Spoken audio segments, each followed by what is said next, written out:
To není normální. Pojď sem, Pečo. Tady nám pan Fukar píše, že si máme tu reklamu na klimu teď v zimě strčit do Fukar. Abych mu dal Fukarovi. No tak ho zmáčkneme. Ne, počkej.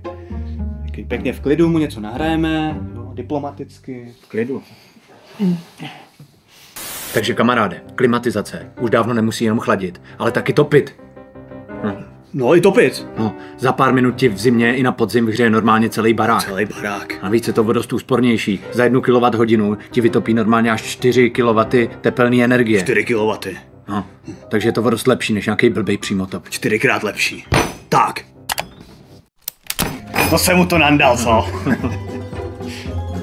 Říkám ti ještě dneska Fukarou bědna.